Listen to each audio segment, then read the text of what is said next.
The studio lights were blinding, the cameras locked in, and the tension was already thick. It was supposed to be a routine political panel on national television, just another evening of fiery debate and partisan jabs. But no one expected it to spiral the way it did. Senator Ted Cruz took his usual place on the right side of the table, calm and smug, his signature smirk already forming as he adjusted his navy tie. Across from him sat Congresswoman Jasmine Crockett, known for her sharp intellect, unflinching delivery, and zero tolerance for political theater. The host gave the briefest of introductions. Tonight, we're joined by Senator Cruz and Representative Crockett to discuss border policy, judicial accountability, and national funding priorities. Let's get started. Cruz leaned forward with practiced confidence. Let me be clear, the American people are tired of grandstanding. They want solutions, not sound bites, and that's exactly what the far left refuses to deliver. Crockett didn't blink. She didn't even glance at him. She adjusted the microphone slightly, smiled, and said, "Actually, Senator, what they're tired of is hypocrisy masquerading as leadership. And tonight, I'm happy to walk America through Exhibit A." Cruz's eyebrows twitched. A flicker of discomfort. The host tried to steer it back. "Let's begin with immigration," but Jasmine raised one hand slightly. "If I may," she said, her tone sharp but calm. "Let's not insult viewers by pretending Senator Cruz hasn't filibustered his own policies. Shall I pull the receipts?" Cruz stiffened. "This isn't about me, oh, it's exactly about you," she said, tapping her tablet. "And I've got a timeline, a transcript, and a little clip that might jog your memory." The studio suddenly felt colder. The host leaned back. And Cruz? He looked like he knew exactly what was coming next. Jasmine Crockett didn't raise her voice. She didn't need to. With a swift tap on her screen, she slid her tablet toward the moderator's station. "If the producers wouldn't mind," she said smoothly, "let's roll this 1-minute video from Senator Cruz's 2022 floor speech on border funding." The feed on the big screen behind them flickered, then lit up with footage of Cruz, red-faced and animated, declaring, "We do not need more federal agents at the border. What we need is to stop wasting taxpayer dollars." Jasmine turned toward Cruz without missing a beat. "Now, that was you, slamming border reinforcements. And yet, last month, you introduced an amendment demanding $4 billion more for border expansion. You tell me, Senator, which Cruz are we supposed to take seriously?" Cruz shifted in his seat, his jaw clenched. "You're cherry-picking my words out of context." "No," Jasmine said, leaning in, "I'm cherry-picking your contradictions. There's a difference." The audience, dead silent until now, broke into a low, stunned murmur. The host looked visibly uncomfortable. "Senator Cruz, would you like to respond?" Cruz exhaled sharply. This is what happens when people with no understanding of federal appropriations try to play politics on TV. Jasmine smiled faintly, unbothered. "Funny. That's exactly what your own state's budget analyst said, right before rejecting your proposal." Cruz snapped back, louder this time.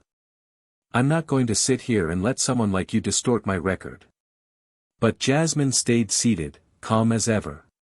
"Then stand up, Senator. Defend it." The words hit with the weight of a hammer. A long, awkward pause followed. "And Ted Cruz?" He blinked hard, jaw twitching, visibly rattled for the first time on live television. The silence stretched just long enough for the cameras to catch every flicker of emotion on Cruz's face: rage, panic, disbelief. He leaned forward suddenly, voice rising. "This is a smear job. Typical of the radical left, talk over people, twist the facts, play to the cameras." But Jasmine didn't flinch. "I don't need to twist anything, Senator. Your record's loud enough on its own." The host tried to intervene, clearly rattled. "Let's keep this civil," but Cruz slammed his palm on the desk. No, we're not going to pretend this is a debate. This is an ambush. You brought clips? What is this, daytime drama? Crockett, still composed, tilted her head. No drama here. Just facts. And if facts feel like an ambush, that's not on me. Laughter rippled through the studio audience. The cameramen exchanged glances. Cruz's face flushed crimson. I've served this country longer than she's been in Congress, he barked. And yet, Jasmine replied coolly, you still can't answer a direct question about your own policies. The host looked toward the control booth, likely begging for a commercial break, but the producers motioned to keep rolling. Viewership was spiking in real time. Ted Cruz stood up. I don't have to take this. Then walk away, Jasmine said calmly, but the truth will still be sitting here. Cruz froze for half a second, realizing what just happened. On live national television, he had been outplayed, outclassed, and cornered, with receipts. And worse? He knew America had just watched it all unfold. As Cruz stood there, visibly fuming, the camera caught every micro-expression, the clenched fists, the tight jaw, the twitch in his left eye.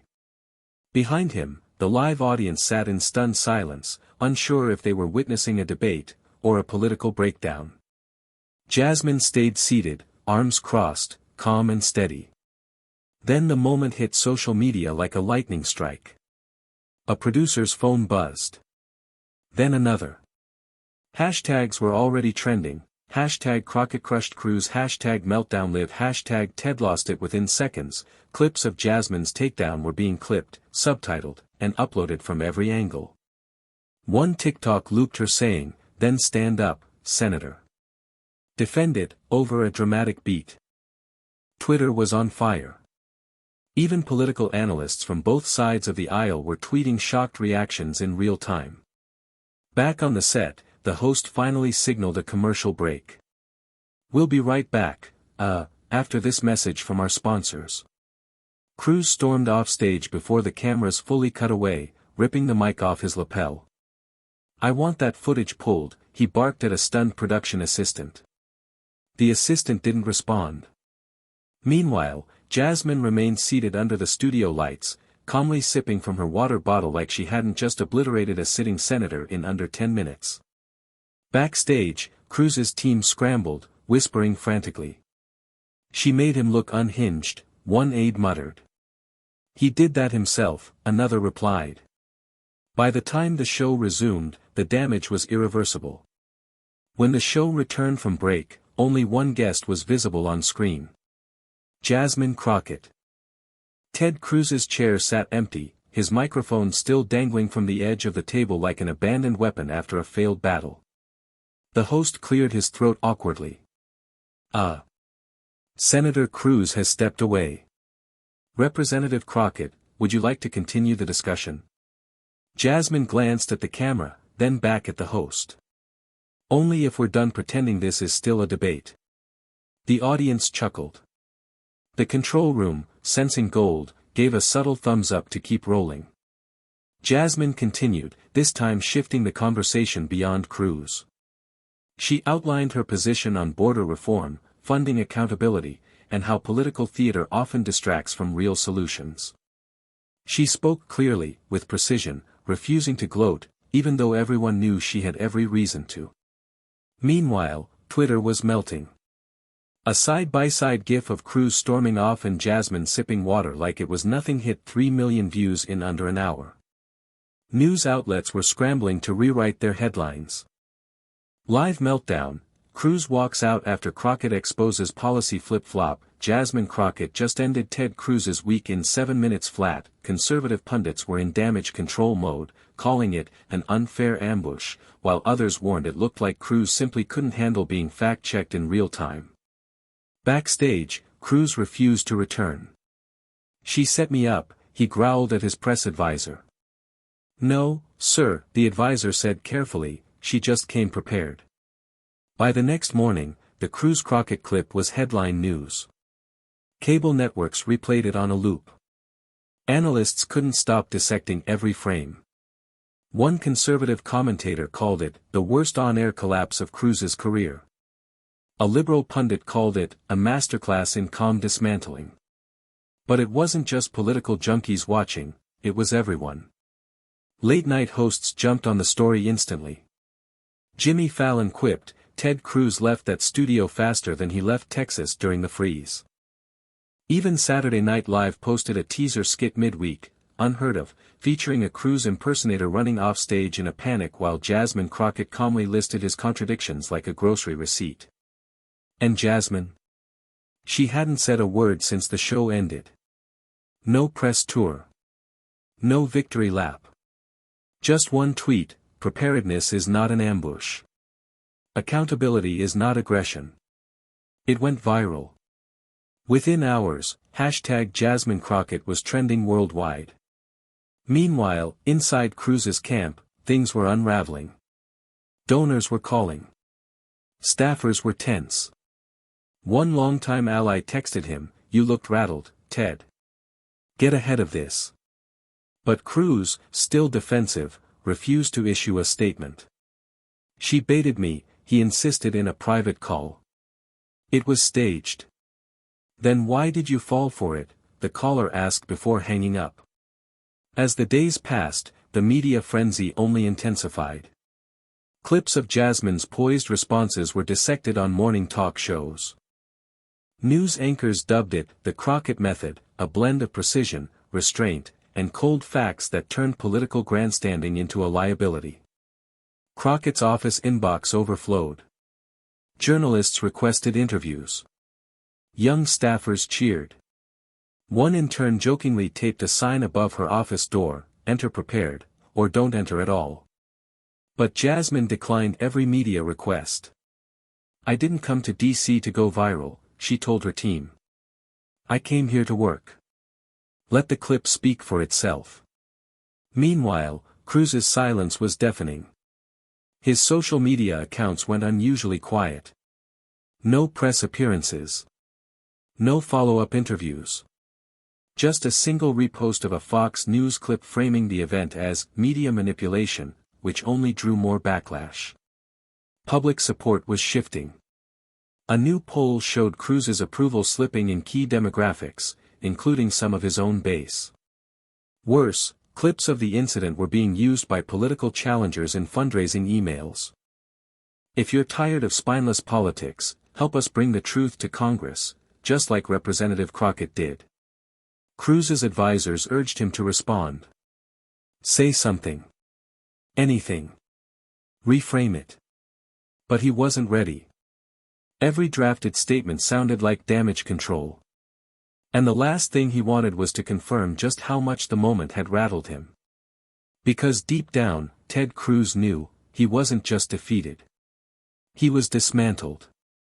Just when the storm seemed to be settling, Jasmine Crockett reappeared, this time at a high-profile House Oversight Committee hearing streamed live to millions.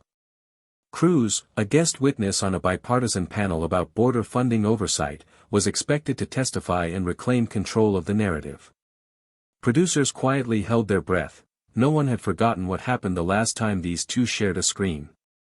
When Crockett entered the chamber, every camera in the room shifted toward her. Reporters whispered. Photographers scrambled. She took her seat calmly, scrolling through a thick binder. Ted Cruz entered moments later, clearly more guarded. He avoided her gaze. Avoided the cameras. Avoided everything, until it was his turn to speak.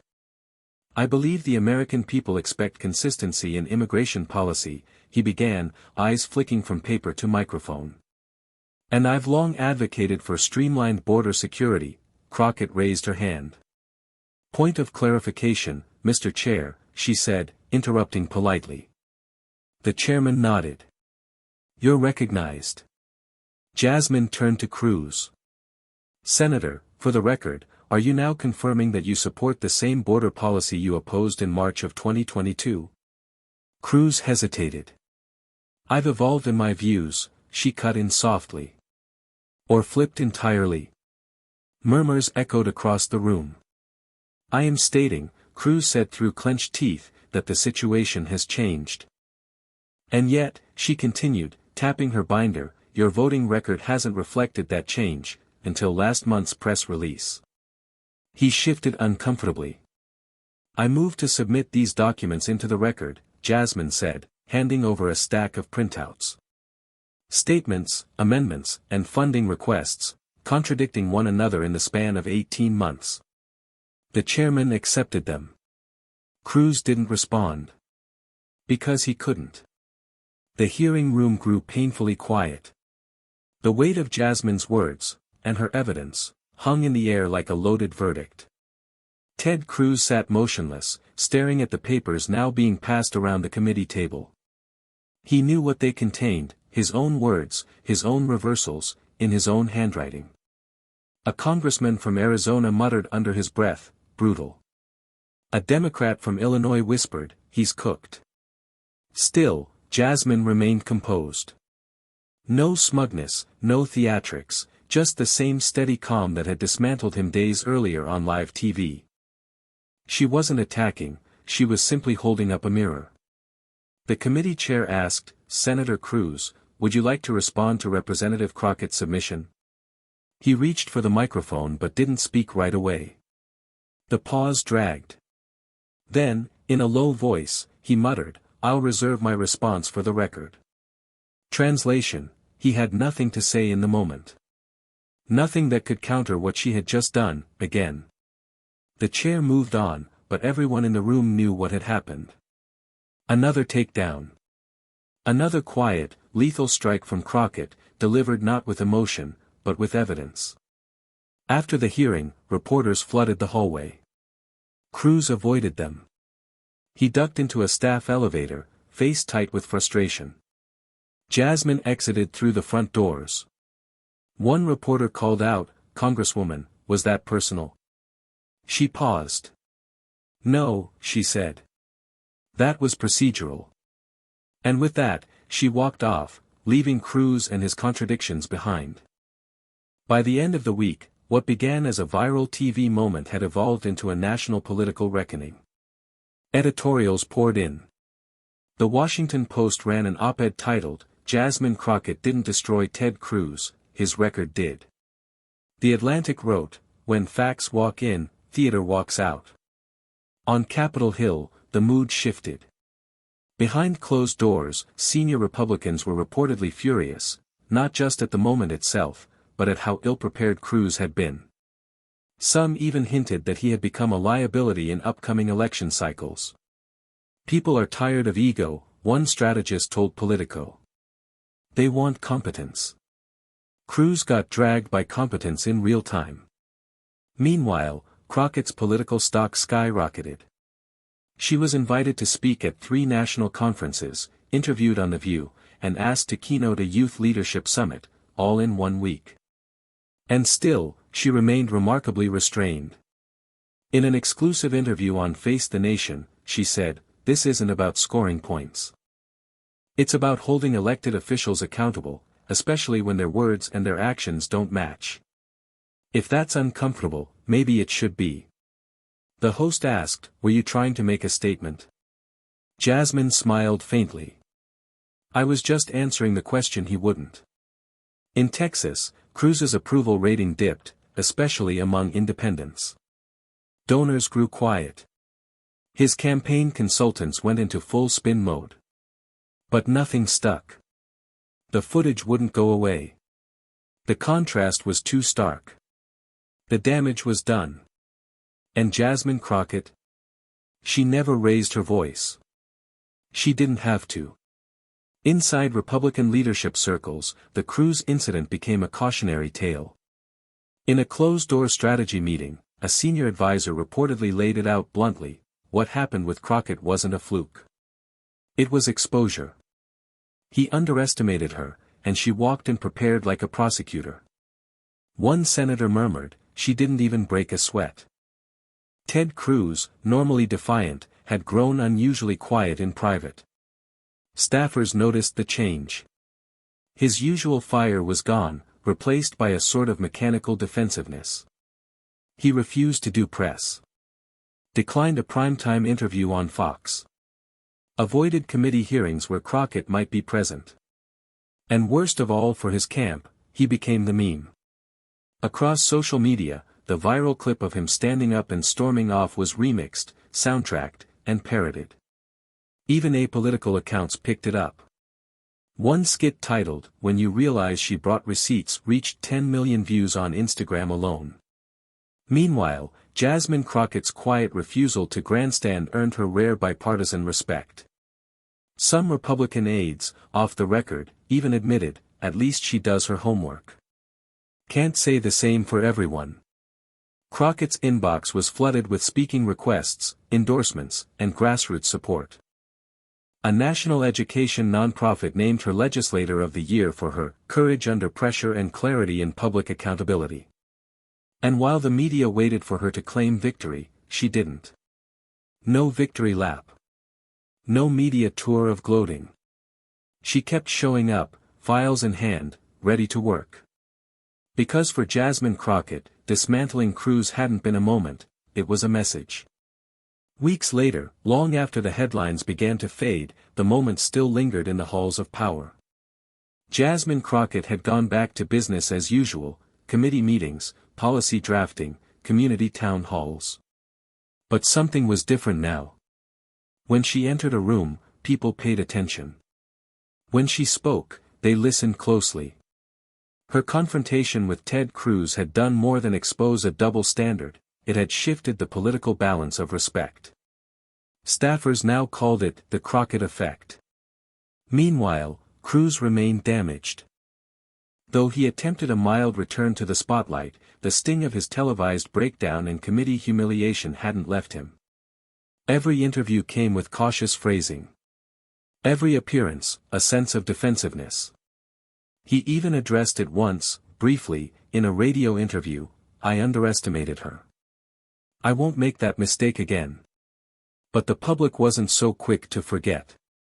Every time he launched into a familiar monologue, someone online would repost the infamous clip, "Then stand up, Senator. Defend it." It haunted him, not just because it embarrassed him, but because it was undeniable. Jasmine Crockett, a congresswoman underestimated by many, had done what few dared. She held a powerful man accountable using nothing but facts, composure, and courage. No shouting. No insults. Just the truth, delivered like a scalpel. And in doing so, she didn't just dismantle a senator, she reminded the nation what leadership should look like.